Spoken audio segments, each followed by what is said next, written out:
Before writing, memory died with the storyteller. Words vanished into wind. Knowledge lived only as long as the person who carried it. But then someone took a stick, pressed it into clay, and left a mark.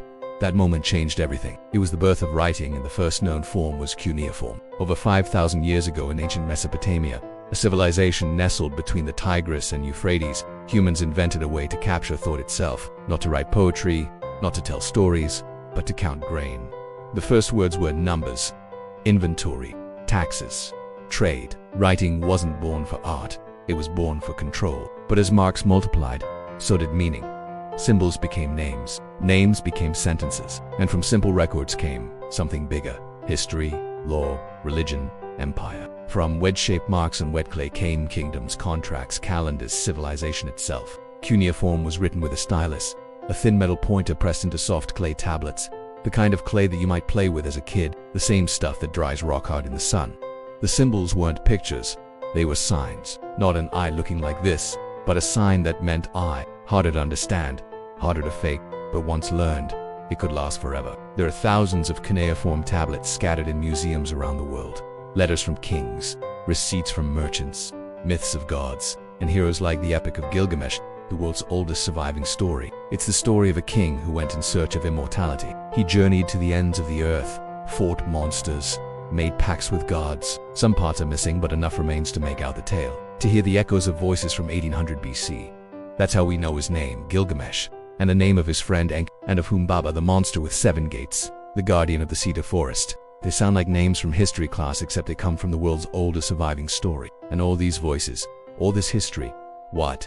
Stuck in some dusty old museum? No way. Today, thanks to the internet, those marks still echo, still mean something. They reveal a world both strange and familiar. A world where kings had accountants, where traders kept ledgers, where heroes battled monsters, where even gods needed paperwork. You can see it in the British Museum. Thousands of clay tablets piled up to the ceiling. You can wander among them, running your fingers along the glass cases. You can read about their discovery, how each tablet was unearthed, carefully cleaned, translated. You can learn about the logistics, the math, the politics, but you can't read the tablets themselves. They're behind glass, off limits. If you want to know what's written there, you have to go to the British Library. Here the air is hushed, almost irreverent. There are 2 floors of cuneiform tablets, hundreds of thousands of them, arranged by subject, organized by geography, era, language. The most famous are on display in room 42. Among them, a letter from King Ashurbanipal of Assyria, written in 630 BC. It's a shopping list, a royal requisition. The king wants tribute from the conquered city of Dur. He wants cedar wood, silver, gold, textiles, women. He wants 30 female captives, young women between the ages of 15 and 20, presumably as spoils of war. The tablet is covered in seals. The king's seal, the recipient's seal, witnesses, even the messenger has a seal. This isn't a casual note passed in the hall. It's a legal document. Every signature gives it authority. If it ever gets challenged, if anyone tries to deny its contents, they can check the seals. The king's seal is easily verifiable.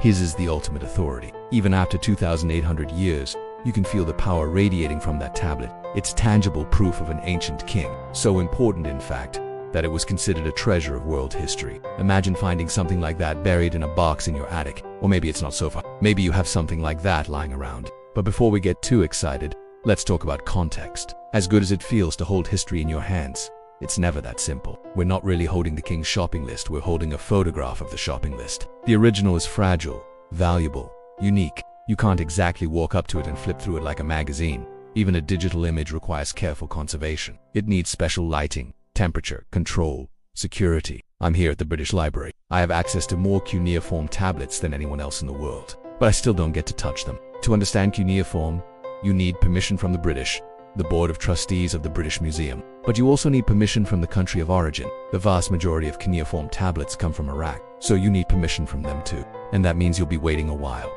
So let me show you mine. These are photos I took in the basement of the Pergamon Museum in Berlin. Down here, deep under the great vaulted ceilings, past the Ishtar Gate and the Market Gate of Miletus, there's a hidden room full of cuneiform tablets. And somehow I got down there with my camera.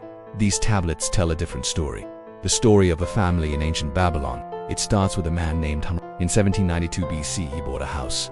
The deed was written on a clay tablet. It's just a few lines, but every word counts. He paid 25 pieces of silver for a courtyard, a solar oven, fruit trees, a cistern, well, basically everything except the house itself. Houses couldn't be owned in Babylonia. They belonged to the gods. Only temples and palaces could own houses, so the deed describes everything inside the house except the house. It's a very specific piece of property law. Hammurabi sold that house to someone named Ada, who eventually sold it to Bel, a temple dedicated to the god Marduk. Then the priests of Bel sold it back to a man named Nabu. Nabu must have been rich because he added a second oven and remodeled the courtyard. Then he left it to his son Nabucodonosor, the same name as the great king who destroyed Jerusalem. But this guy was born 200 years before the Babylonian Empire, before it even existed. The story doesn't end there. Nebuchadnezzar's son, also named Nebuchadnezzar, sold the house to a priestess named Batal. She held on to it until her death, when it passed to her nephew, a soldier named Shilshe. If he wouldn't use the same name, that would be weird. Then Shilshe sold the house to a tavern owner named Marduk, who finally sold it to a farmer named Samsiadu. All told, it changed hands 8 times over 120 years. Imagine that happening today. Your house gets sold 8 times in 120 years. That's once every 15, and each time it changes hands, you leave a mark, a record of your ownership. You add value, fix a leaky roof, remodel the kitchen, then someone comes along and does the same. The house becomes a patchwork of memories. In the end, all those little stories, all those lives, they're erased. Only the gods can own a house. So at the end of the Babylonian Empire, the house goes back to the temple. But for a few hundred years, ordinary people lived there. They raised families, cooked meals, argued with neighbors. They lived ordinary lives, just like you and me. And their stories, written on clay tablets, survived 4,000 years to tell us how. This is why writing matters. It lets us track history. It lets us organize society. It lets us preserve culture. It lets us turn memory into code. Everything we know today, laws, science, religion, literature, government, it was built on that one idea.